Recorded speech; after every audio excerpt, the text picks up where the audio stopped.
අද අපි ලෑස්ති වෙලා ඉන්නේ මෙන්න මේ saffron වලින් කොහොමද face gel එකක් හදන්නේ කියලා දෙන්න.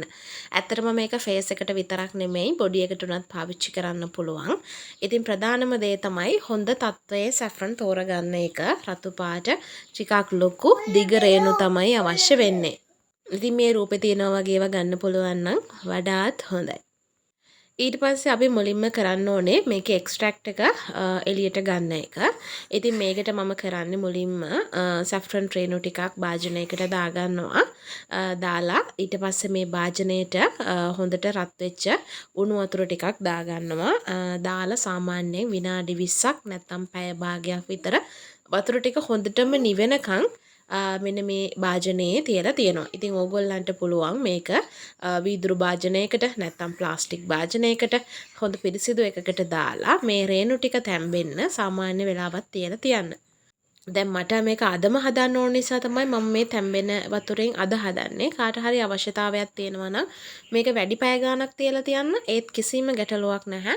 ඕගොල්ලන්ට පුළුවන් රැය හවසට වගේ දාලා රැයක් එළි වෙනකන් හරි මේ වගේ භාජනයක තියලා උදේට ඕගොල්ලන්ට අවශ්‍ය විදිහේ තැම්බුණු රේණු ටික ගන්න නිෂ්පාදන හදන්න. ඉතින් මම නම් මේ දැන් පැයක් විතර තියලා නිර්මාණය හදන්න තමයි හිතාගෙන ඉන්නේ. ඉතින් ඒ නිසා මම උණු වතුර දාලා මේක නිවුනට පස්සේ මගේ වැඩේට පාවිච්චි කරනවා. ඉතින් මෙන්න මේ වගේ ලස්සන කහ පාටක් තමයි එන්නේ ඕගොල්ලන්ට මේක හොඳට තැම්බුණාට පස්සේ. ඉතින් මෙන්න මේ දැන් මම මේ වෙනකොට මේක හොඳටම තැම්බිලා නිබිලා තියෙන්නේ. ඉතින් මේ කුංකුම කියන කුළු බඩුව එහෙමත් නැත්නම් රූපලාවන්‍ය නිෂ්පාදනය කිරීමට ගන්න අමුද්‍රව්‍ය ඇත්තටම අපිට ගොඩාක් හොඳයි අපේ නිර්මාණ කටයුතු කරගන්න රූපලාවන්‍ය ආශ්‍රිතව. මොකද මේකෙන් හම්බෙනවා අපිට ලස්සන රන්වන් පාටක්. ඉතින් ඔයගොල්ලන්ට විශේෂයෙන්ම මේකට වෙන වෙන දේවල් එකතු කර යුතු නැහැ. ඔයගොල්ලන්ට මේ තියෙන රන්වන් පාටම ඔයගොල්ලන්ගේ හැම පැහැපත් කරන්න යොදා ගන්න පුළුවන්. ඉතින් මම ඉස්පස්සේ මේ ටික හොඳට පෙරා ගන්නවා. ඉතින් ඔයගොල්ලන්ට මෙතනට චීස් ක්ලොත් එකක් පාවිච්චි කරන්න පුළුවන්. එහෙම නැත්නම් බැන්ඩේජ් ක්ලොත් එකක් කීප වතාවක් නවලා පාවිච්චි කරන්න පුළුවන්. මම ලාවේ පොඩි ප්‍රමාණයක්නේ හදන්නේ. ඉතින් ඒ නිසා මම මේකට ටිෂු එකක් තමයි මේ පාවිච්චි කරන්නේ. ඉතින් මේ වෙනකොට මේ පුංචිවත් කෑල්ලක් යන්නේ නැති වෙන්න පෙරා ගන්න රේණු ටික හොඳටම නිවිලා තියෙන්න ඕනේ. ඒ කියන්නේ අපි රස්නේ පිටින් මේවා පාවිච්චියට ගන්නෙ නැහැ. ඉතින් ඊට පස්සේ තමයි අපිට පුළුවන් වෙන්නේ අපිට මේ නිෂ්පාදනය හදන්න අවශ්‍ය කරන අනිත් අමුද්‍රව්‍ය ටික එකතු කරගන්න. ඉතින් මම ඒ අමුද්‍රව්‍ය සියල්ලම ඔයගොල්ලන්ට දීලා තියෙනවා පාඨමාලාවට අදාළ PDF එකේ කොච්චර ප්‍රමාණයක් එකතු කරගන්න ඕනේද, කොහොමද කලවම් කරගන්නේ සහ මොනවද මේකට එකතු කරගන්න පුළුවන් වෙන්නේ කියලා. ඉතින් වීඩියෝ එකේදී ඔයගොල්ලන්ට බලා ගන්න පුළුවන් අපි මේ දේවල් ඔක්කොම එකතු කරගත්තට පස්සේ කොහොමද මේ නිෂ්පාදනය හැදෙන්න යන කාලය සහ ඇත්තටම ඔයගොල්ලන්ට එක හදන්න කලින් චුට්ටක් බලන්න පුළුවන් මෙහෙම නේද මේක හැදෙන්නේ කියලා. ඉතින් ඒ සඳහා තමයි මේ වීඩියෝ එක මම අරන් එන්නේ.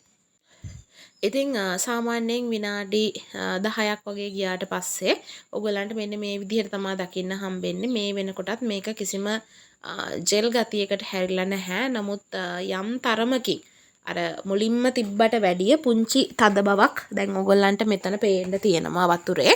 නමුත් අර ගොඩාක් ජෙල් වෙලා නැහැ. සාමාන්‍යයෙන් ඔයගොල්ලන්ට මේක දිය කරගන්න යන කාලය අනුව තමයි ජෙල් එක හදන්න යන කාලය තීරණය වෙන්නේ. ඉතින් මට නම් සාමාන්‍යයෙන් විනාඩි 20ක් විතර ගියා. මේ තියෙන විනාඩි 20කට පස්සේ දැන් මේකට අපි එකතු කරලා තියෙන හැම කිමිකල් වර්ගයක්ම මේ තියෙන ලික්විඩ් එකත් එක්ක දිය වෙලා තියෙන්නේ. අතරම අපි මේකට කිමිකල් කියන නම පාවිච්චි කරාට මෙතන කිසිම අහිතකර අමුද්‍රව්‍යයක් භාවිතා කරලා නැහැ. ඉතින් මේ වෙලාව වෙනකොටත් මේක ඔයගොල්ලන්ට පේනවා ඇති මේ නිකන් ජෙල් එකක් වගේ නෙවෙයි. නමුත් ඉතින් ඔන්න මේ වෙනකොට මේක හොඳටම හොඳ ජෙල් එකක්. ඉතින් ඕගොල්ලෝ දන්නවා ඇති ඕගොල්ලන්ට හම්බ වෙලා තියෙන සටහන් අනුව ඉතින් මේක දැන් හොඳටම හදාගන්න. ඉතින් අපේ පාඨමාලාවන් වලට සම්බන්ධ වෙන්න කියලා හිතාගෙන ඉන්න අයටත් මේක හොඳ වීඩියෝ එකක් වෙයි. මෙන්න මේ වගේ මාකට් එකට දාන්න පුළුවන් හොඳම හොඳ දේවල් තමයි අපි ඔයගොල්ලන්ට හදන්න කියලා දෙන්නේ. ඉතින් ඒ වගේම තමයි මේවා ගෑවට පස්සේ හොඳට අපේ හැමට ඇබ්සෝබ් වෙනවා. ඒ කියන්නේ හොඳට උරා ගන්නවා. පොඩිවත් කෑල්ලක් හිටින්නේ නැහැ. ඉතින් ඒ වගේම තමයි ඔයගොල්ලෝ මේකප් එකක් කරන්න කලින් ඇත්තටම මේ ෆේස් ජෙල් එකක් පාවිච්චි කරගන්නවා එක ප්‍රයිමර් එකක් පාවිච්චි කරගන්නවා හා සමානයි.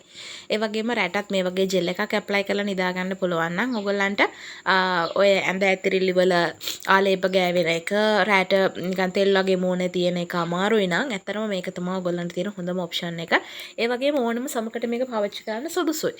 ඉතින් පළවෙනි ආලේපයෙන්ම වෙනසක් දැනෙනවා. මේක අර ඉන්ස්ටන්ට් කලර් එකක් එනවා ටක් ගාලා. මොකද මේකේ තියෙන කහපාට ඇඳුමක ගෑවුනත් ඒ ඇඳුම කහපාට වෙනවා. ඉතින් ඒ වගේ තමයි අපේ මූණට ගෑවත් ඇඟට ගෑවත් මේක ටක් ගාලා ඒ පාට ගන්නවා. ඉතින් දීර්ඝකාලීනව මාසයක් දෙකක් ඇත්තටම ඔයගොල්ලන්ට උදේ හවස මේක භාවිතා කරන්න පුළුවන් නම් ශරීරයේ ලොකු වෙනසක් කරගන්න පුළුවන්. ඉතින් මේක හදලා තියෙන්නේ කිසිම අහිතකර අමුද්‍රව්‍යයක්වත් කිසිම වයිට්නිං දෙයක්වත් කිසිම පාටක්වත් මුකුත් එකතු කරන්නේ නැතුව තනිකරම සැෆ්‍රන් තම්බාගත් ජලයෙන් තමයි මේක හදලා තියෙන්නේ. ඉතින් ඕගොල්ලන්ට පේනවා දැන් මම මේක ආලේප කරනවා හොදට මගේ සමේ කිසිම දෙයක් නැහැ. මම නිකම්ම මේක ආලේප කරන්නේ. ඉතින් ඕගොල්ලෝ බලන්න මේක ආලේප කරලා ඉවරුනාට පස්සේ ඒ අතේ අනිත් අතේ වෙනස. ඒ කියන්නේ ඇත්තටම ලොකු වෙනසක් ඒ පළවෙනි ආලේපයෙන්ම තියෙනවා. ඉතින් එතකොට ඕගොල්ලන්ට අවශ්‍ය කරන නිෂ්පාදනය හදාගත්තට පස්සේ ඔයගොල්ලන්ට හොඳ වැඩක් කරගන්න පුළුවන්.